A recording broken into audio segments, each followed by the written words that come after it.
Hello everyone, welcome to Legal Cluster. আজি আমি এটু ভিডিওত পঢ়িম chapter 3 and 4 of BNSS.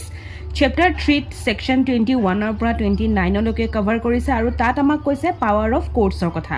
Chapter 4 to section 30 ৰ পৰা 34 লৈকে কভাৰ কৰিছে আৰু তাত কৈছে power of superior officers of police and aid to the magistrate and the police. Chapter 3 এ আমাক যে power of courts ৰ কথা কৈছে, এতিয়া power of court মানে কি? So, এখন ক্রিমিনাল কোৰ্টৰ অথৰিটি, এখন ক্ৰিমিনাল কোৰ্টৰ জুৰিসডিকশন, এখন ক্ৰিমিনাল কোৰ্টৰ যেটো অপাৰেশনাল পাৱাৰ, সেই পাৱাৰ্ছখিনিৰ কথাহে ইয়াত কৈছে। তাৰ মানে ইয়াত আমাক কেইটামান পইণ্ট দেখুৱাই দিছে। ফাৰ্ষ্ট পইণ্ট দেখুৱাইছে যে কোনখন কোৰ্টে কোনটো অফেন্স ট্ৰাই কৰিব পাৰিব। দ্বিতীয়তে আমাক কৈছে যে কেনেকুৱা ধৰণৰ সেন্টেন্সিং পাৱাৰ আছে সেই কোৰ্ট কেইখনৰ। তৃতীয়তে আমাক কৈছে যে কেতিয়া আৰু কেনেকৈ কোৰ্টে এখন এটা সেন্টেন্স পাস কৰে আৰু চতুৰ্থতে আমাক কৈছে যে সুপিৰিয়ৰ কোৰ্ট এখনে কেনেকৈ ইনফেৰিয়ৰ কোৰ্টক কন্ট্ৰোল কৰিব পাৰে। তাৰ মানে এই গোটেই চেপ্টাৰটোৱে আমাক এনশিওৰ কৰিছে যে no court exceeds its legal limits and that justice is administered in an orderly and lawful manner. Prothome ahu section 21. Section 21 at koise courts by which offenses are triable. কোন কিখন কোৰ্টে কি অফেন্স ট্ৰাই কৰিব পাৰিব। ইয়াত মই দুটা ভাগ কৰিছো, এটা হৈছে BNS আৰু এটা হৈছে আদাৰ্স। এতিয়া যিখিনি অফেন্স BNSত মেনশন আছে, BNSৰ মতে যিখিনি আমাৰ অফেন্স হয় সেইখিনি ট্ৰাই কোনে কৰিব? The high court, court of session আৰু BNSSত ফাৰ্ষ্ট স্কেডিউলত থকা যিখিনি কোৰ্ট মেনশন কৰা আছে সেইখিনি কোৰ্টে আমাক সেই কেছখিনি ট্ৰাই কৰিব পৰাকে সুবিধা দিছে। নাও ফাৰ্ষ্ট স্কেডিউল অফ BNSS এইটো বস্তু কি হয়? ফাৰ্ষ্ট স্কেডিউল কি আছে? তাত আমাক এখন গাইডলাইন দিছিলে, তাত য'ত আমাক দেখুৱাই দেওয়া হৈছে যে which offense is triable by which court, whether that offense is bailable or non-bailable, whether that is a cognizable or non-cognizable offense, এবিলাক আমাক ফাৰ্ষ্ট স্কেডিউল অফ BNSSত দেখুৱাই থোৱা আছে। দাস যিখিনি ট্ৰায়েল জুৰিসডিকশন সেই বস্তুটো ডিপেন্ড কৰিব কিহৰ ওপৰত? On the seriousness of the offence. গতিকে not all the offences go to the same court. So' এয়াৰ মতে আমি এইটোৱে পাওঁ যে BNSত যিখিনি অফেন্স আমাৰ মেনশন কৰা হৈছে তাৰ ট্ৰাইটো কোনে কৰিব? হাই কোৰ্ট, কোৰ্ট অফ সেশন আৰু any other court mention in the first schedule of the BNSS। কিন্তু তাতে এটা প্ৰভিজিও আছে, এটা স্পেচিয়েল প্ৰভিজিও আছে যে অফেন্সেছ এগেইনষ্ট উইমেন, যেনেকৈ সেকশন 64ৰ পৰা 71ত BNSত যিখিনি অফেন্স হয় সেইখিনি যদি পৰে তেতিয়াহ'লে সেই অফেন্সখিনি সেই ট্ৰায়েলটো কোনে ল'ব? সেই ট্ৰায়েলটো এনেকুৱা এখন কোৰ্টে ল'ব য'ত যিখন কোৰ্টত উইমেনে প্ৰিচাইড অভাৰ কৰিব, মাইকী মানুহ জাজ হিচাপে বা মাইকী মানুহ মেজিষ্ট্ৰেট হিচাপে থাকিব। দ্বিতীয়তে আমাক কৈছে আদাৰ ল, that means the trial of offences under আদাৰ লজ, স্পেচিয়েল বা কিছুমান লোকেল ল আমাৰ থাকিব। তেনেকুৱা ধৰণত কি হ'ব? চ' এইটোৱে আমাক কয় যে the offences under any other ল আদাৰ দেন BNSখন এৰি পেলাই বাকী যদি আদাৰ ল কোনোবা স্পেচিয়েল আৰু লোকেল ল, ফৰ এক্সাম্পল আমি ল'ব পাৰিম NDPS act, prevention of corruption act, IT act, custom act, forest act, এনেকুৱা ধৰণৰ ধৰক এক্টৰ যদি আণ্ডাৰত কিবা এটা অফেন্স হৈ আছে সেই বস্তুটো তেতিয়া কোনে ল'ব, কোনে ট্ৰাই কৰিব পাৰিব? ডেট স্পেচিয়েল ল ইটছেল্ফ, সেই স্পেচিয়েল ল ইটছেল্ফে কাম কৰিব। ডেট মিনছ যদি অফেন্স এটা ধৰক NDPS এক্টৰ মতে এটা যদি অফেন্স হৈছে তেতিয়াহ'লে স্পেচিয়েল NDPS কোৰ্টে তাক ট্ৰাই কৰিব। এজ ফৰ এক্সাম্পল, সেইকাৰণে মই ইয়াত লিখোঁতে আপোনালোকক লিখি দিছোঁ যে আদাৰ্ছত মই আদাৰ ল বুলি যেতিয়া ওপৰত লিখিছোঁ তলতো মই আদাৰ কোৰ্টে দিছোঁ, কাৰণ আদাৰ কোৰ্ট মানে সেই স্পেচিয়েল কোৰ্টখনেহে ট্ৰাই কৰিব। বাট when the special law does not mention a court, যেতিয়া এখন স্পেচিয়েল কোৰ্টে মেনশ্যন কৰা নাই সেই কোৰ্টখনৰ কথা তেতিয়াহ'লে কোনে কৰিব? তেতিয়াহ'লে হাই কোৰ্টে কৰিব আৰু নাইবা BNSSত থকা ফাৰ্ষ্ট স্কেডিউলৰ যিখিনি কোৰ্ট আছে, যিখিনি কম্পিটেণ্ট হয় কৰিবৰ কাৰণে ট্ৰায়েল, সেইখিনি কোৰ্টে কৰিব। নেক্সট সেকশন 22 আৰু 23 পঢ়িম। 22ত কৈছে সেইখিনি সেন্টেন্স যিখিনি হাই কোৰ্ট আৰু সেশন জাজে পাছ কৰিব পাৰে। 23ত কৈছে সেইখিনি সেন্টেন্স যিখিনি মেজিষ্ট্ৰেটছে পাছ কৰিব পাৰে। প্ৰথমতে আমি চাই লওঁ হাই কোৰ্টৰ power. A high court may pass any sentence authorised by law. আমি মানে এটা বস্তু পাওঁ যে হাই কোৰ্টৰ এটা আনলিমিটেড সেন্টেন্সিং পাৱাৰ আছে। গতিকে হাইকোৰ্টে ফাইন ইম্প'জ কৰিব পাৰে, ইমপ্ৰিজনমেণ্ট এৱাৰ্ড কৰিব পাৰে,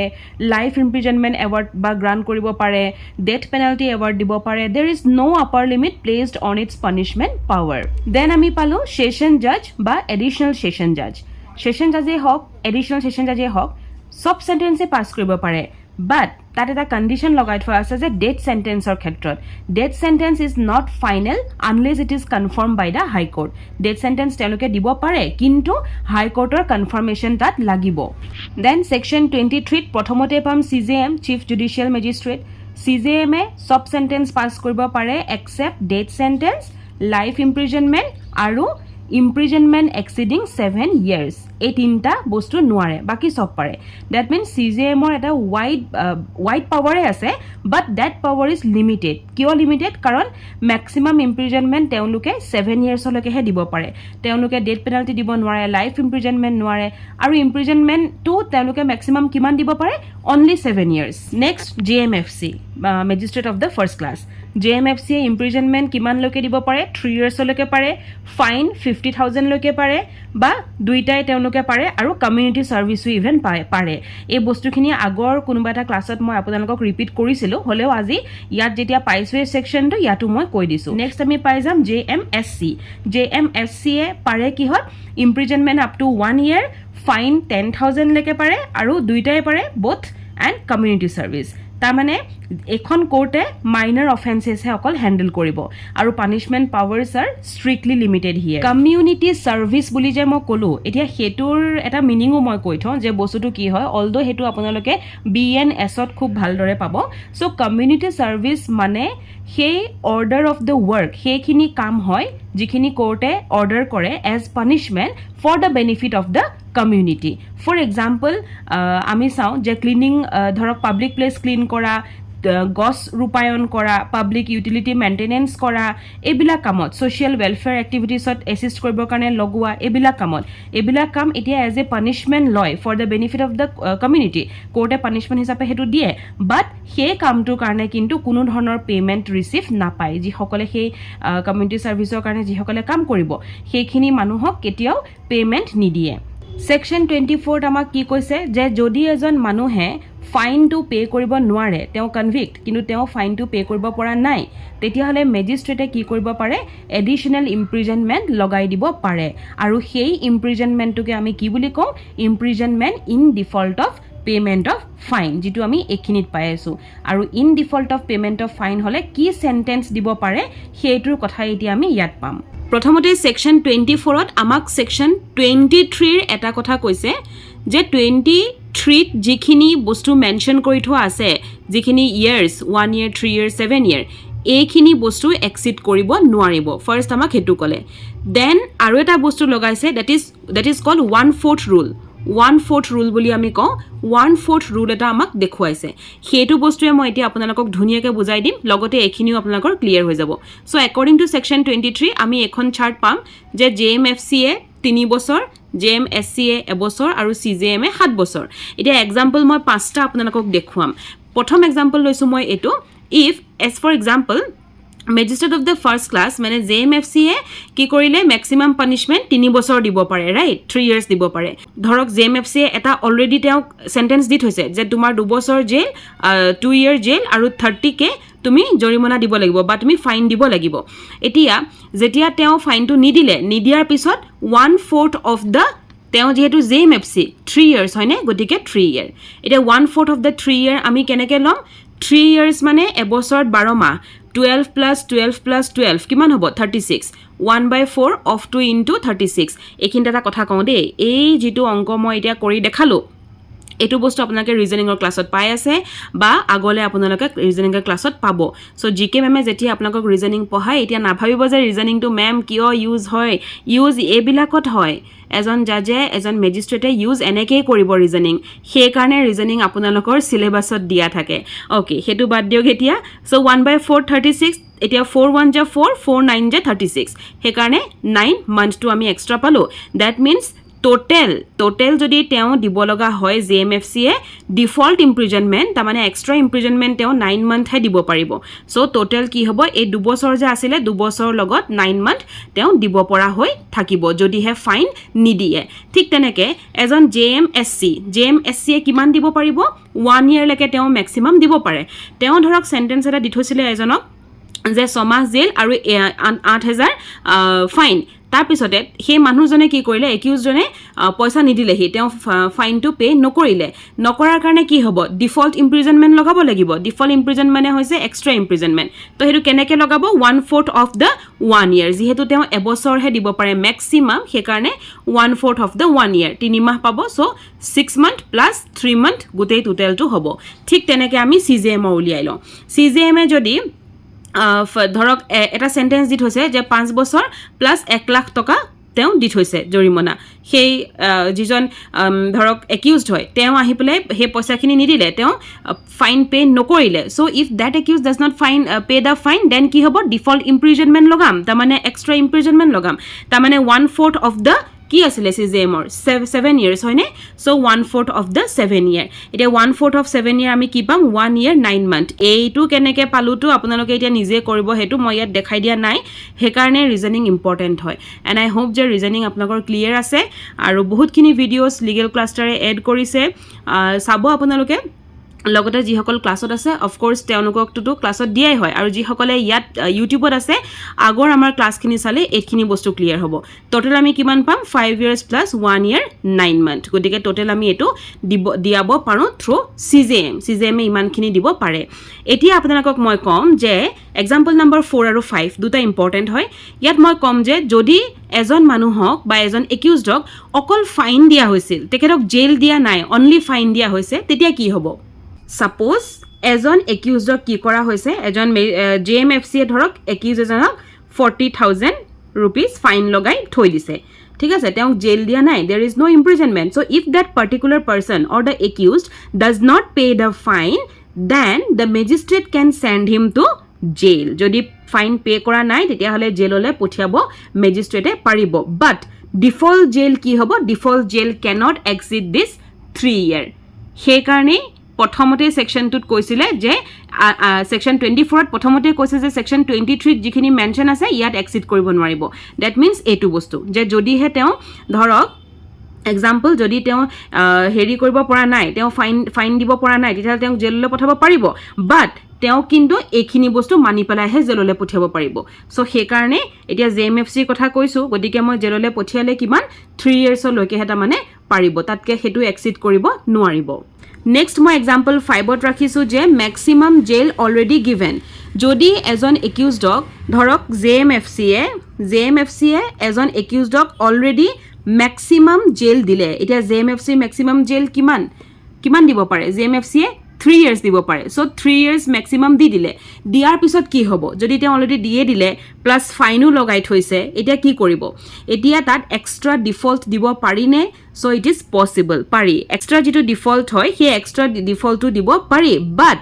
only up to 9 month কিয় 9 মাহ বুলি মই কলো কাৰণ 1/4 rule আছে 1/4 of মই ইয়াত অলৰেডি দেখুৱাই দিছো 1/4 of 3 years equal to 9 month সেই কাৰণে মই ইয়াত ডাইৰেক্টলি 9 month বুলি লিখি দিছো সো up to 9 months তেওঁ পাৰিব দ্যাট মিন্স টোটেল আগতে যে 3 বছৰ দি থৈছে প্লাস ম্যাক্সিমাম 3 বছৰ আছিল না আগতে 3 বছৰ দি থৈছিলে প্লাস এই 9 month টু প্লাস 9 month দিব পাৰিব দ্যাট মিন্স ইয়াত আকৌ মই কওঁ যে 24 এ আমাক 23 এটোৰ কথা কৈছে এটো এক্সিড কৰিব নোৱাৰিব কিন্তু যদি অলৰেডি ধৰক দিয়ে দিলে গুটেখিনি তাৰ পিছতো এক্সিড কৰিব পাৰিব কেতিয়ালৈকে 1/4 ৰুলটো ইয়াত আহি যাব তেতিয়া 1/4 লৈকেহে পাৰিব দ্যাটস ইট এই গুটে সেকশনটো আমি পঢ়িলো 24 সো এই সেকশনটো দেখাত সৰু কিন্তু এই সেকশনটো বহুত ইম্পৰ্টেন্ট হয় ইয়াক ডেফটপা বুজাটো সেই কাৰণে এটো অকল যে জুডিশিয়াৰিত ইম্পৰ্টেন্ট হেতু নহয় প্ৰেক্টিছৰ কাৰণে কিন্তু এটো এটা ইম্পৰ্টেন্ট সেকশন হয় নেক্সট সেকশন 25 সেকশন 25 এ আমাক কৈছে যে কেনেকৈ এটা পানিশমেন্ট এৱাৰ্ড কৰিব যেতিয়া এজন মানুহ তেওঁ কনভিক্ট হৈ থাকিব more than one offense in a single trial একেটা ট্ৰায়ালতে তেওঁ এটাতকৈ অধিক অফেন্স কৰাৰ বাবে তেওঁ একেটা ট্ৰায়াল কৰা হৈছে আৰু সেই সময়খিনিৰ এজন মেজিষ্ট্ৰেট বা জাজে কেনেকৈ এৱাৰ্ড কৰিব এটা সেন্টেন্স বা এটা পানিশমেন্ট এতিয়া সেই ক্ষেত্ৰত আমি কি কৰিম আমি কেটামান বস্তু পঢ়িম যে কনকাৰেন্ট সেন্টেন্স বা কনজিকিউটিভ সেন্টেন্সৰ ক্ষেত্ৰত বা ম্যাক্সিমাম লিমিট অফ টোটাল পানিশমেন্টৰ ক্ষেত্ৰত বা এপিল কেনেকৈ কাউন্ট হ'ব সেই গুটেখিনি বস্তু আমি সেকশন 25 তে পাম প্ৰথম ক্লজটোৱে আমাক কৈছে যে যেতিয়া এজন মানুহ এটা ট্ৰায়ালত দুটা বা তাতকৈ অধিক অফেন্সৰ কাৰণে কনভিক্ট হয় তেতিয়া কোৰ্টখনে the court may award separate punishment for each offense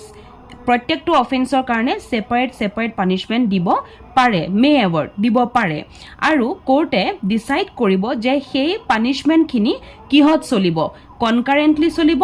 নে কনজিকিউটিভলি চলিব কনকাৰেন্টলি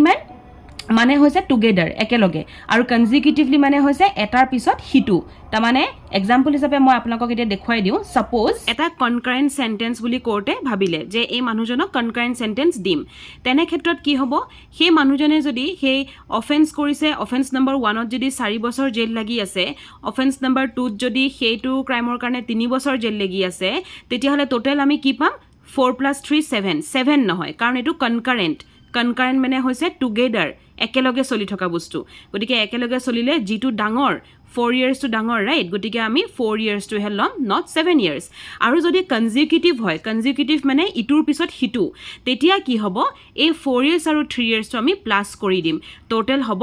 7 years এতিয়া হল মোড অফ কনফাৰিং পাৱাৰ মানে পাৱাৰখিনি যেতিয়া দিয়া হয় কাক কেনে ধৰণে মানে কাক দিয়া হৈছে কনফাৰ্ম মানে হৈছে আপোনাৰ কাক গ্ৰান্ট কৰা হৈছে হেতুই হৈছে মোড অফ কনফাৰিং পাৱাৰ ইয়াত মই এক্সাম্পল হিচাপে আপোনালোকক বুজাই দিওঁ যে ফৰ এক্সাম্পল ষ্টেট গভৰ্ণমেণ্টে এখন অৰ্ডাৰ ইস্যু কৰিছে আৰু তাত কৈছে যে mister Sharma is empowered to exercise the power of ধৰক স্পেচিয়েল এক্সিকিউটিভ মেজিষ্ট্ৰেট ঠিক আছে এই মিষ্টাৰ শৰ্মা যাক স্পেচিয়েল এক্সিকিউটিভ মেজিষ্ট্ৰেট বুলি ক'লে তাৰমানে that power is given to only mister Sharma বেলেগক নহয় বেলেগ গোটেই এক্সিকিউটিভ মেজিষ্ট্ৰেটৰ কথা কোৱা নাই স্পেচিয়েল এক্সিকিউটিভ মেজিষ্ট্ৰেট যে তেওঁক দিছে অকল তেওঁৰ কথা কৈছে আৰু নেক্সট এক্সাম্পল যেনেকৈ ধৰক হাইকোৰ্টে যদি এখন অৰ্ডাৰ ইস্যু কৰিছে ধৰক অফিচৰ নামত যে অল দ্য ডিষ্ট্ৰিক্ট জাজেছ are empowered to exercise power under section অমুক ঠিক আছে অল দ্য ডিষ্ট্ৰিক্ট জাজ বুলি ক'লে ডেট মিনছ ইয়াত গোটেই পাৱাৰটো কাক এটাচ কৰি কথা কৈছে পোষ্ট এই পোষ্টটোৰ কথা কৈছে অকল এজন ডিষ্ট্ৰিক্ট জাজৰ কথা কোৱা নাই প্ৰত্যেকখন ডিষ্ট্ৰিক্টৰ প্ৰত্যেকজন ডিষ্ট্ৰিক্ট জাজৰ কথা কৈছে সেইকাৰণে হাইকোৰ্টে সেই নামটো ধৰক বাই অফিচে নামটো ল'লে নেক্সট আকৌ এক্সাম্পল এনেকৈ দিব পাৰোঁ যে ধৰক কিবা এটা class of official for example state গভৰ্ণমেণ্টে এখন অৰ্ডাৰ ইস্যু কৰিছে তাত লিখা আছে যে all the police inspector in the state are empowered to exercise this power এই পাৱাৰটো police inspector in the state তাৰমানে হোল কেটেগৰীটোক ধৰা হৈছে গোটেই পুলিচ ইনস্পেক্টৰখিনি কথা কৈছে সেই ক্লাছটোৰ কথা কৈছে ডেট কেটেগৰীৰ কথা কৈছে চ' সেইটোৱে ইয়াত কৈছে কনফাৰিং পাৱাৰ এতিয়া কথা হ'ল যে এই পাৱাৰখিনি কেতিয়া ষ্টাৰ্ট হয় সেইটো আমাক ক্লজ বিত দি থোৱা আছে এই ছেকশ্যনটোৰে চ' কেতিয়া ষ্টাৰ্ট হয় ছাপ'জ অৰ্ডাৰটো চাইন হৈছে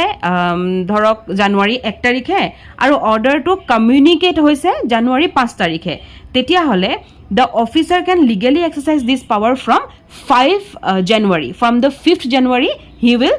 exercise the power, not from the 1st January. Section 27 এ আমাক কৈ আছে প্ৰমোশনৰ ক্ষেত্ৰত বা ট্ৰান্সফাৰৰ ক্ষেত্ৰত মই এখিনিও আপোনালোকক এক্সাম্পল হিচাপে বুজাই দিওঁ যে ধৰক এটা প্ৰমোশন কেছ লৈ লওঁ ধৰক মিষ্টাৰ দাস এজন জুডিচিয়েল মেজিষ্ট্ৰেট তেখেতক এম্পাৱাৰ কৰা হৈছিল BNSSৰ যে এটা সামাৰী ট্ৰায়েল তুমি কৰা অমুকখন ডিষ্ট্ৰিক্টত আৰু পিছলৈ তেওঁ কি হ'ল প্ৰমোশন পাই গ'লে এছ CJM তেওঁ CJM বনি গ'ল ইন দ্য সেম ডিষ্ট্ৰিক্ট তেনে ক্ষেত্ৰত কি হ'ব তেনে ক্ষেত্ৰত সেকশ্যন 27 এ কয় যে he will continue to exercise the same BNSS powers automatically একেখিনি পাৱাৰকে তেওঁ অট'মেটিকেলি পাই যাব তেওঁৰ কাৰণে আকৌ বেলেগ কিবা এটা বনাব নালাগে তেওঁ যেটো CJM লৈ গুচি গ'ল তেওঁ লগালগ পাৱাৰটা মানে পাই গ'ল যেতিয়ালৈকে হাইকোৰ্টে উইথড্ৰ নকৰে বা মডিফাই নকৰে কিবা এটা পাৱাৰ তেতিয়ালৈকে তেওঁ সেম পাৱাৰ তেওঁ লাহেকে গুচি গ'ল তাৰ মানে এক্সট্ৰাকে তেওঁ একো নাথাকে তেওঁ যে প্ৰমোশন হৈ গ'ল তেওঁ পাই গ'ল সেই নেক্সট পাৱাৰটো তেওঁ পাই গ'ল এক্সাম্পল 2 ট্ৰান্সফাৰ ধৰক যদি হয় ইকুৱেল পোষ্টলে তেতিয়া কি হ'ব ধৰক মিষ্টাৰ দাস তেওঁ এক্সিকিউটিভ মেজিষ্ট্ৰেট হৈ আছে এখন এৰিয়াত এণ্ড তেওঁ আকৌ ট্ৰান্সফাৰ হ'ল তেহচিলদাৰ হিচাপে বেলেগ এটা এৰিয়ালৈ কিন্তু সেম ষ্টেটখন সেম বাট এৰিয়াটো ধৰক বেলেগ যিহেতু তেওঁ পোষ্টটো ইকুৱেল ইন ৰেংক এতিয়া হয়নে তেহচিলদাৰ হিচাপে বা এক্সিকিউটিভ মেজিষ্ট্ৰেট হিচাপে তেওঁ কাম কৰি আছিলে চ' এক্সিকিউটিভ মেজিষ্ট্ৰেটে হওক তেহচিলদাৰে হওক একেটাই ৰেংকটো একেটা নেচাৰ একেটা সেম ষ্টেট তেতিয়া কি হ'ব তেতিয়া তেওঁ কণ্টিনিউ কৰিব the same BNSS power in area বেলেগ এটা যিটো এৰিয়া কথা মই ক'লো বেলেগ এ ধৰক এৰিয়া এৰ পৰা তেওঁ এৰিয়া বি লৈ গৈছে ন এৰিয়া বি লৈ তেওঁ কি হ'ব অট'মেটিকেলি সেম পাৱাৰে তেওঁ লৈ ল'ব যেতিয়ালৈকে উইথড্ৰ নকৰে কিবা কাৰণত হাইকোৰ্টে নেক্সট হৈ গ'ল আমাৰ যেতিয়া যে কেতিয়া পাৱাৰখিনি কণ্টিনিউ নহয় সাপোজ এজন অফিচাৰ যদি প্ৰমোট হয় to a post of entirely different nature তেওঁ কমপ্লিটলি ডিফাৰেণ্ট নেচাৰ এটা পোষ্টলৈ ট্ৰান্সফাৰ হৈছে বা প্ৰমোট হৈছে তেতিয়া এই পাৱাৰ নাখাটিব দেন যদি ট্ৰান্সফাৰ হয় outside the original local jurisdiction তেতিয়া নহ'ব আৰু যদি তেওঁ হাইকোৰ্ট বা ষ্টেট গভৰ্ণমেণ্টে যদি ইছ্যু কৰে এখন fresh order cancelling the power তেতিয়া কিন্তু এই পাৱাৰখিনি তেওঁৰ ওপৰত লাগু নহ'ব just then section 27 will not apply to those particular person যেতিয়া এইখিনি হৈ থাকিব নাও ছেকশ্যন 27ৰ এটা পাৰ্পাছ মই আপোনালোকক কৈ ৰাখোঁ যে যিটো এডমিনিষ্ট্ৰেটিভ ডিলে হয় সেইখিনি প্ৰিভেণ্ট কৰিবৰ কাৰণেই একচুৱেলি ছেকশ্যন 27 আমাৰ BNSSত লগোৱা হৈছে বা ধৰক CRPCত লগোৱা হৈছে ছেকশ্যন 27টো বহুত ইম্পৰ্টেণ্ট অনলি বিকজ যে ই আমাক এটা প্ৰচিডুৰেল কমপ্লিকেশ্যনছৰ কাৰণে ধৰক ৰিডিউচ কৰাই দিছে ই এটা ফ্ৰেছ ৰিনটিফিকেশ্যন এভৰি টাইমত যে লাগিব সেই বস্তুটো এভইড কৰি দিছে প্ৰত্যেকবাৰে যে ফ্ৰেছ ৰিনটিফিকেশ্যন লাগিব সেইটো নহয় তেওঁ যিহেতু প্ৰমোশ্যন পাই গৈছে তেওঁ অট'মেটিকেলি BNSSৰ নেক্সট যিটো 7 yearsৰ যিটো পাৱাৰ তেওঁ পাই গ'ল অলৰেডি পাই গ'ল তাৰমানে সেই অট'মেটিক বস্তুটো ইয়াত দেখুৱাই দিছে নেক্সট ছেকশ্যন 28ৰ ক্লজ 1ত আমাক কৈছে যে হাইকোৰ্ট বা ষ্টেট গভৰ্ণমেণ্টৰ আণ্ডাৰত কাম যোনে কৰি আছে তেখেতসকলৰ যদি কিবা ধৰণৰ মিছকণ্ডাক্ট দেখে তেতিয়াহ'লে কি কৰিব পাৰিব তেওঁলোকক কমপ্লিটলি বা পাৰ্চিয়েলি তেওঁলোকৰ সেই পাৱাৰখিনি উইথড্ৰ কৰিব পাৰিব আঁতৰাই দিব পাৰিব যেনেকৈ আমাক ধৰক ফাৰ্ষ্ট ক্লজটোত আমাক কৈছিলে হাইকোৰ্ট আৰু ষ্টেট গভৰ্ণমেণ্টৰ ঠিক তেনেকৈ আমাক ক্লজ নম্বৰ 2ত কৈছে উইথড্ৰৱেল বাই CGM বা ডিষ্ট্ৰিক্ট মেজিষ্ট্ৰেট এতিয়া CGM বা ডিষ্ট্ৰিক্ট মেজিষ্ট্ৰেটৰো সেই পাৱাৰটো থাকে উইথড্ৰ কৰিব পাৰিব পাৱাৰ যদিহে মেজিষ্ট্ৰেট বা এক্সিকিউটিভ অফিচাৰে কাম কৰি আছিলে আৰু তেনে ক্ষেত্ৰত তেওঁলোকে কিবা কাৰণত ডিফল্ট পাইছে তেতিয়া তেওঁলোকে সেই পাৱাৰখিনি উইথড্ৰ কৰিব পাৰিব এনেকুৱাতে প্ৰিলিমছৰ এটা কুৱেশ্যন বনে যে ছেকশ্যন 28ৰ মতে উইথড্ৰৱেল অফ পাৱাৰৰ মতে কাক সেই পাৱাৰটো দিয়া গৈছে so' number 1 high court number 2 state government number 3 CGM number 4 DM এই কেইজনৰ বাহিৰে বেলেগে দিব নোৱাৰে এই বস্তুটো মনত ৰাখিব নেক্সট ছেকশ্যন 29 ইম্পৰ্টেণ্ট হয় ইয়াত আমাক কি কৈছে ক্লজ 1ত আমাক কৈছে যে যদি এজন জাজ বা মেজিষ্ট্ৰেট ট্ৰান্সফাৰ হয় প্ৰমোট হয় ৰিটায়াৰ হয় বা কিবা কাৰণত ৰিপ্লেচ হয় তেতিয়াহ'লে যিজন নতুন অফিচাৰ আহিব তেওঁ সেই পাৱাৰখিনি কণ্টিনিউ কৰিব ফৰ এক্সাম্পল আপুনি ধৰক এজন GMFC আপুনি এভিডেন্সখিনি ৰেকৰ্ড কৰি আছিল ক্ৰিমিনেল ট্ৰায়েলৰ সময়ত তাৰপিছত জাজমেণ্ট দিয়াৰ আগতে আপোনাৰ ট্ৰান্সফাৰ হৈ গুচি গ'ল তেতিয়া নতুন এজন মেজিষ্ট্ৰেট আহিব ৰাইট নতুন এজন GMFC আহিব তেতিয়া এই ছেকশ্যনটোৰ আণ্ডাৰত সেই নতুন GMFCয়ে সেই যিটো কেছ তেওঁ আপুনি যিটো কেছ কৰি আছিলে যিটো এভিডেন্সলৈকে ৰেকৰ্ড কৰা হৈ গৈছিলে নতুন GMFCয়ে তাৰ সেই ষ্টেজটোৰ পিছৰ পৰাই কাম কৰিব তাৰমানে একদম আকৌ ৰিফ্ৰেছ কৰি পেলাই মানে এফ্ৰেছ কৰি আকৌ প্ৰথমৰ পৰা ষ্টাৰ্ট কৰিব লাগিব সেইটো নহয় তেওঁ সেই তাৰ পিছৰ পৰাই কণ্টিনিউ কৰি যাব সাব ক্লজ 2ত কৈছে যে যদি কিবা ধৰণৰ ডাউট থাকে যে নেক্সট ছাকচেছৰজন কোন হ'ব তেনে ক্ষেত্ৰত ছেছন জাজে ডিচাইড কৰিব এখন ৰিটেন অৰ্ডাৰ দি পেলাই ফৰ এক্সাম্পল ধৰক দুজন এডিশ্যনেল ছেছন জাজ পোষ্ট হৈছে আফটাৰ 1 জাজ ইজ ট্ৰান্সফাৰ্ড এতিয়া এজন জাজ ট্ৰান্সফাৰ হৈ গ'ল কিন্তু নেক্সট আমাৰ দুজন এডিশ্যনেল ছেছন জাজ আছিলে হয়নে তেতিয়া কি হ'ব তেতিয়া এই কনফিউজনটো থাকিব না যে কোনে এতিয়া মানে কোন আহিব নেক্সট ছাকচেছৰ কোন হ'ব তেতিয়া কি হ'ব তেতিয়া ছেছন জাজেহে এখন ৰিটাৰ্ণ অৰ্ডাৰ লিখিব লিখিতভাৱে তেওঁ পাছ কৰিব the declaring who will be the next successor clause 2ত আমাক জাজৰ কথা কৈ আছে ক্লজ 3ত আমাক মেজিষ্ট্ৰেটৰ কথা ক'ব যে if there is any doubt as to the next successor of the office of a magistrate তেতিয়া কি হ'ব তেতিয়া CGM নাইবা ডিষ্ট্ৰিক্ট মেজিষ্ট্ৰেটে যোনজনেই নহওক কিয় CGM নাইবা district magistrate shall decide by written order who will be the next successor এইখিনিতে আমাৰ চেপ্টাৰ 3টো কমপ্লিট হৈছে এতিয়া আমি ষ্টাৰ্ট কৰিম চেপ্টাৰ 4 তাত আমাক কি কৈছে powers of superior officers of police and aid to the magistrate and the police ইয়াত এটা শব্দ ছেকশ্যন 30ত আপোনালোকে এটা শব্দ দেখিছেনে লিমিটছ অফ হিজ ষ্টেচন এতিয়া ষ্টেচন মানে কি বাৰু ষ্টেচন মানে হৈছে এটা ষ্টেচন হাউচ যাক আমি অফিচাৰজনক আমি কওঁ SHO বুলি SHO ষ্টেচন হাউচ অফিচাৰ মনত ৰাখিব দেই এই ষ্টেচন হাউচ অফিচাৰ শব্দটো মই এইটো কাৰণে ক'লোঁ কাৰণ অফিচাৰ ইন চাৰ্জ যিখিনি থাকিব পুলিচ ষ্টেচনৰ তাৰ সেই পোষ্টটোৰ লগত ছেইম পাৱাৰত ষ্টেচন হাউচ অফিচাৰ থাকিব সেইকাৰণে মই আপোনালোকক এইটো কৈ ৰাখিলোঁ এতিয়া ছেকশ্যন 30 আমি ছেকশ্যন হিচাপে গ'লেও হ'ব বা এজ মানে সাধুকথা হিচাপে মনত ৰাখিলেও হ'ব আমাক ইয়াত কি কৈছে ছেকশ্যন 30ত যে এজন পুলিচ অফিচাৰ যাৰ ৰেংকটো অলপ সুপিৰিয়ৰ অকমান ওপৰৰ পুলিচ অফিচাৰ যেনেকৈ অফিচাৰ ইন চাৰ্জ হওক বা ষ্টেচন হাউচ অফিচাৰ হওক যোনেই নহওক তেখেতসকলৰ বহুত লিগেল পাৱাৰ থাকে ফৰ এক্সাম্পল FIR এখন ৰেজিষ্টাৰ কৰা ইনভেষ্টিগেশ্যন কণ্ডাক্ট কৰা এৰেষ্ট কৰা তাৰপিছতে ৰিপৰ্ট কোৰ্টলৈ ৰিপৰ্ট পঠিওৱা এনেকুৱা ধৰণৰ বহুত কাম থাকে সেই কাম প্লাছ এজন সিনিয়ৰ পুলিচ অফিচাৰ যেনে DSP ACP SP এনেধৰণৰ পুলিচ অফিচাৰে সেই গোটেই পাৱাৰখিনি লগত থাকে তেওঁলোকে গোটেই পাৱাৰখিনি এক্সাৰসাইজ কৰিব over the entire area of his posting not just one police station section 31 এ এটা লিগেল ডিউটি দিছে কাক দিছে সিটিজেন সকলক টু এসিষ্ট দ্য অথৰিটি মানে ইয়াত বুজাইছে মেজিষ্ট্ৰেটে হওক বা পুলিচে হওক তেওঁলোকক এসিষ্ট কৰিবৰ কাৰণে এটা লিগেল ডিউটি সিটিজেন সকলক সেকশন 31 এ দিছে ইয়াত কৈছে যে প্ৰত্যেকজন মানুহ লিগেলি বাউন্ড হ'ব মেজিষ্ট্ৰেট বা পুলিচ অফিচাৰক এসিষ্ট কৰিবৰ কাৰণে যদিহে ৰিজনেবল ডিমান্ড এড তেওঁলোকে পায় ফৰ এক্সাম্পল যদি এজন মানুহ ধৰক তেওঁ কিবা এটা চুৰ কৰি দৌৰি আছে পুলিচ অফিচাৰে যিকোনো এজন মানুহক মানে বাটৰুৱা এজনক ক'লে যে সেই চুৰজনক ধৰা তাৰমানে সেই বাটৰুৱাজন এতিয়া লিগেলি বাউন্ড হ'ল to assist the police officer reasonably but তাত এইটো মিন কৰা নাই যে পুলিচজন চাহ খাই বহি আছে আৰু আনক কৈছে যে ধৰা সেইটো নহয় ইয়াত কৈছে যে পুলিচজনে নিজেও ট্ৰাই কৰিছে আৰু লগতে সেই মানুহজনকো কৈছে যে দৌৰা তুমি তেওঁক ধৰা ইয়াত তিনিটা সিচুৱেশ্যনো দি দিছে প্ৰথমটো হৈছে যে taking or preventing the escape of any person whom the officer is authorised to arrest কাৰোবাক যদি এৰেষ্ট কৰিব পুলিচ অফিচাৰে গৈ আছে সেই মানুহজনক ধৰাত বা তেওঁ যে পলাই গৈছে সেই পলোৱাটোক বন্ধ কৰাত পুলিচ অফিচাৰে যদি বা মেজিষ্ট্ৰেটে যদি সহায় বিচাৰে সহায় আমি কৰিব লাগিব দ্বিতীয়তে আমাক কৈছে প্ৰিভেন্টিং অৰ সাপ্ৰেছিং আ ব্ৰিচ অফ পিচ তাৰমানে যদি ধৰক দুটা গ্ৰুপৰ মাজত ফাইটিং চলি আছে এখন বজাৰৰ ভিতৰত তেতিয়া মেজিষ্ট্ৰেটে ৰিকুৱেষ্ট কৰিব পাৰে সিটিজেনক যে আপোনালোকে অলপ সহায় কৰক এই যিটো ক্ৰাউড হৈছে এই ক্ৰাউডটো অকমান ভাঙি দিয়ক আৰু যিটো ফাইটিং চলি আছে তাক ষ্টপ কৰক তেতিয়া citizen must assist reasonably to the magistrate number 3 আমাক কি কৈছে পাব্লিক প্ৰপাৰ্টি প্ৰটেক্ট কৰাত ধৰক কিবা এটা কাৰণত গভৰ্ণমেণ্ট অফিচ এটাত বা পাব্লিক প্ৰপাৰ্টি এটাত অলপ মানুহ গোট খাই পেলাই ধৰক ভাঙিছে সেই প্ৰপাৰ্টিটো ভাঙিছে ভাঙা চিৰা কৰিছে তেতিয়া কি হ'ব তেতিয়া পুলিচ অফিচাৰ ৰিকুৱেষ্ট কৰিব পাৰে to help to prevent further damage যে আৰু ডেমেজ নহওক হেল্প মাগিব পাৰে সেই হেল্প যদি বিচাৰে তেতিয়া citizens are legally bound to assist within reasonable limits section 32 A আমাক কৈছে যে assisting in the execution of a warrant যেতিয়া পুলিচ অফিচাৰৰ নহয় that means warrant directed to a non police person normally warrants are executed by the police officer right but sometimes a warrant may be directed to a private person or someone other than a police officer এনে ক্ষেত্ৰত কি হয় চাও যে any other person is allowed to help in executing the warrant কিন্তু তাত এটা কথা থাকিলে তাত যাকে তাকে যে দি দিব মানে এৰেষ্ট কৰিব দিব হেতু নহয় হেতু কমপ্লিটলি নহয় সাপোজ এজন মেজিষ্ট্ৰেটে ইস্যু কৰিছে ৱাৰেণ্ট এখন এক্স নামৰ মানুহজনক কৈছে যে ৱাইক এৰেষ্ট কৰি আনিবৰ কাৰণে ঠিক আছে এতিয়া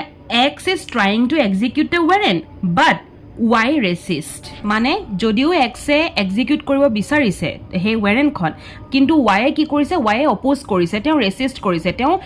ফাইট কৰিছে ঠিক আছে তেওঁ ৰিফিউজ কৰি আছে তেতিয়া তেনে ক্ষেত্ৰত Z নামৰ এজন মানুহে যদি চাই লয় এই বস্তুটো যদি দেখি লয় আৰু Xক হেল্প কৰিবৰ কাৰণে যায় তেতিয়াহ'লে under this provision Z's action is completely legally justified সেইটোৰ কথাও ইভেন এই সেকশনটোতে কোৱা হৈছে সেকশন 33 কিছুমান ইয়াতে দেখিছেনে কিছুমান সেকশনৰ নাম লোৱা হৈছে ইয়াত ৰাইট এটা এই সেকশনখিনি যদি ফলো কৰি আমি চাওঁ তেতিয়াহ'লে আমি এইটো পাম যে সেকশন ফাৰ্ষ্টত আমি সেকশনখিনি চাই লওঁ 103 to 105 তাৰমানে সেইখিনি অফেন্স যিখিনি ৰিলেশ্যন হৈ আছে হাৰ্ম বা ইনজুৰি লগত 1112 113 থেফ ৰবাৰী এইবিলাক 140 144 লৈকে ক্ৰিমিনেল ইন্টিমিডেশ্যন পৰিব কোয়াৰশ্যন পৰিব তাৰপিছতে 147 154 158 এইবোৰ আনলফুল এছেম্বলি ৰায়টিং এইবিলাক পৰিব 178 ৰ পৰা 182 প্ৰপাৰ্টি অফেন্সখিনি পৰিব 189 ৰ পৰা 191 ধৰক ইয়াত ফৰ্জাৰী ফ্ৰড এইবিলাক পৰিব 274 to 280 ইয়াত পাব্লিক নিউজেন্স অবষ্ট্ৰাকশ্যন এইবিলাক পৰিব 307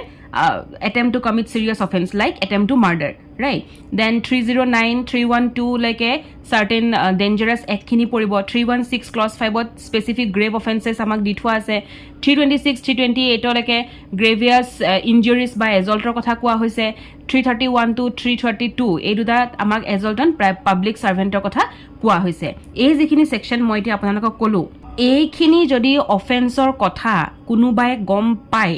অফেন্সটো কমিট হোৱাৰ কথা গম পায় বা ইণ্টেনশ্যনটোৰ কথা গম পায়, তেতিয়াহ'লে সেই যিকোনো সেই মানুহজনে নিয়েৰেষ্ট পুলিচ ষ্টেচন বা নিয়েৰেষ্ট মেজিষ্ট্ৰেটক ইমিডিয়েটলি জনোৱাটো এটা ডিউটি হয় বুলি এই ছেকশ্যনটোত কৈছে। আৰু যদিহে গম পায়ো নকয়গৈ, ফেইলিয়াৰ হয়, তেতিয়াহ'লে উইদাউট ৰিজনেবল এক্সকিউজ যদি তেওঁ নকয়গৈ, তেতিয়াহ'লে কি হ'ব, সেইটোৰ কাৰণে লিগেল লাইবিলিটি কিন্তু এট্ৰেক্ট হ'ব, যাৰ কাৰণে তেওঁ ইভেন কেছটোত সাঙুৰ খাই আহিব। তাৰমানে the burden of proof for a reasonable excuse lies on the person who fails to report. Section 34 আমাক duty of village officer and the resident to give ইনফৰমেশ্যনৰ কথা কৈছে। এখন গাঁৱত থকা ৰেচিডেণ্টছখিনি আৰু সেই গাঁৱত থকা যিখিনি গভৰ্ণমেণ্ট অফিচাৰ্ছ, ভিলেজ অফিচাৰ্ছ, তেখেতসকলৰ এটা ডিউটিৰ কথা কৈছে। চ' ইয়াত কৈছে যে এভৰি অফিচাৰ যিসকল এমপ্লয় হৈ আছে in connection with the affairs of village, আৰু এভৰি পাৰ্চন যিসকল সেই গাঁওখনত থাকে, they must immediately give information to the nearest police station or nearest magistrate. যিসকল তাত আছে মেজিষ্ট্ৰেট বা officer in charge of the nearest police ষ্টেচনত তেওঁলোকে ইনফৰমেশ্যন কৰিব লাগিব। এতিয়া কথাটো হ'ল যে কি টাইপৰ ইনফৰমেশ্যন তেওঁলোকে ৰিপৰ্ট কৰিব লাগিব। So' first of all stolen property অফেণ্ডাৰৰ কথা যদি গম পায়, তেওঁলোকে লগালগ ক'ব লাগিব। Movement of dangerous person, for example robber বা এস্কেপ কনভিক্ট বা প্ৰক্লেম অফেণ্ডাৰ, এওঁলোকৰ কথা গম পালে ক'ব লাগিব। ছিৰিয়াছ ক্ৰাইম, যেনেকৈ ধৰক কমিশ্যনৰ attention to commit a non bailable offences punishable under 189, 191 of BNS, এইবিলাকৰ যদি গম পায় তেওঁলোকে ক'ব লাগিব। তাৰপিছতে ছাছপিচিয়াছ ডেথ আৰু ডিজএপেৰিয়েঞ্চৰ কথা, যেনেকৈ ধৰক ছাডেন বা আননেচাৰেল ডেথ হৈছে, ছাছপিচিয়াছ ডেথ হৈছে, বা কিবা এটা কৰ্পছ বা পাৰ্ট অফ কৰ্পছৰ ডিস্কভাৰী তেওঁলোকে পাইছে। ধৰক কৰ্পছ মানে কি, মৰা মানুহৰ যিকোনো পাৰ্ট তেওঁ পাইছে বা মৰা মানুহ এজন পাইছে, ডিস্কভাৰ কৰিছে, তেখেতসকলে তেওঁলোকে এনেকুৱা দেখিলে তেওঁলোকে কি কৰিব লাগিব, মেজিষ্ট্ৰেট বা পুলিচ ষ্টেচনত তেওঁলোকে জনাব লাগিব। তাৰপিছতে serious offences committed outside India নিয়াৰ দ্য ভিলেজ, অ'কে, সেইখিনিও তেওঁলোকে গম পালে ক'ব লাগিব। পাব্লিক অৰ্ডাৰ ছেফটি মেটাৰ, এইখিনিও গম পালে তেওঁলোকে ক'ব লাগিব। নেক্সট আমাক এটা মিনিং এটা দিছে যে ভিলেজৰ মিনিংটো। চ' ভিলেজৰ মিনিং হৈছে যে ভিলেজ লেণ্ড। ভিলেজৰ মিনিংটোৱে হৈছে village land. This does not mean only the residential houses. Village বুলি কোৱাৰ লগে লগে এগ্ৰিকালচাৰেল লেণ্ড, ফিল্ড, তাৰপিছতে open village property, area attach to village limit, গোটেইখিনি পৰি যাব। সেই গোটেইখিনিকে মিলি পেলাই আমি ভিলেজ বুলি কওঁ। আৰু এটা মিনিং ইয়াত দিয়া হৈছে, সেইটো হৈছে প্ৰক্লেমড অফেণ্ডাৰ। প্ৰক্লেমড অফেণ্ডাৰ বুলিলেই সেই ব্যক্তিক বুজোৱা হয় যাক আদালতে আইনীভাৱে পলাতক বা ঘোষিত অপৰাধী বুলি ঘোষণা কৰিছে। যি ব্যক্তি ইচ্ছাকৃতভাৱে আদালত বা আৰক্ষীৰ পৰা লুকাই থাকে আৰু গ্ৰেপ্তাৰৰ পৰা পলাই থাকে, সেইসকলকে প্ৰক্লেমড অফেণ্ডাৰ বুলি কোৱা হয়। That means proclaimed offender is a person who has been formally declared by court as an offender because he is absconding or hiding to avoid arrest and he has disobeyed a court proclamation requiring him to appear before the court. Next meaning eta pao ami aru hetu hoise officer employed in connection with the affairs of the village. Is a expression to officer of a village buli je ami kolu, he officer khini etue nohoy je okol panchayator member khini ba headman jon, hetu nohoy. Yat পঞ্চায়তৰ member, হেডমেন আৰু যিখিনি officer ধৰক administrative ফাংচনৰ কাৰণে আছে, সেই তেখেতসকল। ইয়াত মানে এটা বহুত ৱাইড এটা মিনিং ইয়াত বুজাইছে। ধৰক sarpanch, panchayat member, village level staff বা যিকোনো অফিচিয়েলি এপইণ্টেড ভিলেজ অথৰিটি কথা ইয়াত কৈছে, সেইখিনি হৈছে ভিলেজ অফিচাৰ। চ' কেতিয়াবা এনেকুৱা প্ৰশ্ন আহিব পাৰে যে চাৰপঞ্চজন ভিলেজ অফিচাৰ হয়নে? অফক'ৰ্ছ হয়। পঞ্চায়ত মেম্বাৰ হয়নে? হয়। এনেকুৱা ধৰণৰ কেতিয়াবা কুৱেশ্যনো ইভেন সুধিব পাৰে। That's all for today. আজিৰ ভিডিঅ'টো ইমানতে সামৰিছোঁ। হোপ যে এই ভিডিঅ'টোৱে আপোনালোকক যথেষ্ট জ্ঞান দিছে, আৰু যদি ভিডিঅ'টো চাই ভাল পালে তেতিয়াহ'লে এটা লাইক নিদিয়াকৈ নাযাব। থেংক ইউ ফৰ ৱাচিং লিগেল ক্লাষ্টাৰ।